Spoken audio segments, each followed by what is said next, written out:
Assalamu alaykum to'rdoshlar. Yaxshimisizlar? Erkiy qirg'inchilik uchrayotgan millat zimin da'vosi qiladi degan faoliyatimni yana davomlashtiraman. Yaqindan beri har xil ism qo'yishlar bo'lib ketdi. G'arb ellarda mush bizni qo'llab Uyg'urlarning qirg'inchilik, Uyg'urlarning beshidan Xitoyning yurgizayotgan erkiy qirg'inchiligini, jinoyatini bekitib, erkiy qirg'inchilik deb atavasa, ma bizning oramizdagi ba'zan bir shaytonlar chiqib, har xil suyuqlantirish, buningga g'ayri ismlarni qo'yish boshlanib ketdi.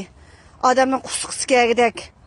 Mavu qirg'inchilik Uyg'urning beshida bo'lsa, sen qaysi millatga vakillik qilsa, Xitoyni axlab nimalarni davatsan degan savolni qo'yish kerak aslida. Mavu qarindoshlarimizning evatgan ovozlarini qo'ymay hozir. Assalomu alaykum. Butun dunyodagi Uyg'ur xalqim. Biz faqatla oila davosini deb qilmay, zimin davosini deyishimiz kerak. Ziminimizdagi millat irqi qirg'inchilikqa uchrayotdi. Xitoy Uyg'ur millatni yer yuzidan yo'q qilmoqchi. Paskin, nejis, terrorist Xitoy Uyg'urlarning irodasini po'latdek tavlandi. Biz hech qachon Xitoyga baş egmaymiz. Allah'ın yardımı bilen seni Xitoy dünya yüzden yok kılıp ahırkı Xitoyni yok kılmağıca biz emdi toxtamaymiz. Ассаламу алейкум. Коммунистическая партия Китая мучают и истребляют уйгуров. Идет геноцид уйгурского народа. Родина уйгуров оккупирована Китаем. Это земля уйгуров. Чина, стоп геноцид.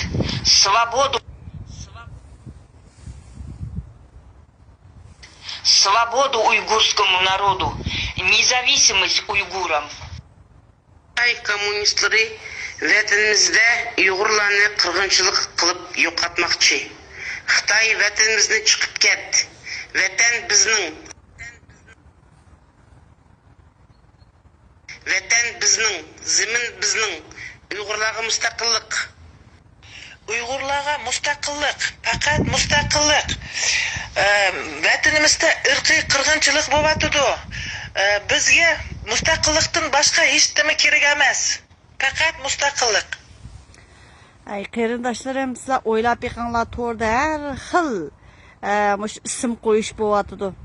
G'arb ellarimi nima deydiganda deyman, nima davatqanda ma millat qirg'inchilikqa o'zi uchrayotsa, o'zining millati qirg'inchilik uchrayotsa, g'ayri ismlarni qilib suyuqlantiryotdi deb nari bilan kulyotgandi. Yozmalarga qarab odamning qusqisi keladi. Agarda o'zing tatgan zulmni o'zing e'tirof qilmasang, da'vogar sus bo'lsa, qozi muttaham bo'pti deydi. Aqlimizni ishlatib, erkiy qirg'inchilik bo'layotgan millatimizga ega chiqayli. Erkiy qirg'inchilik uchirgan millat zimin da'vosi qiladi. Rahmat sizlarga.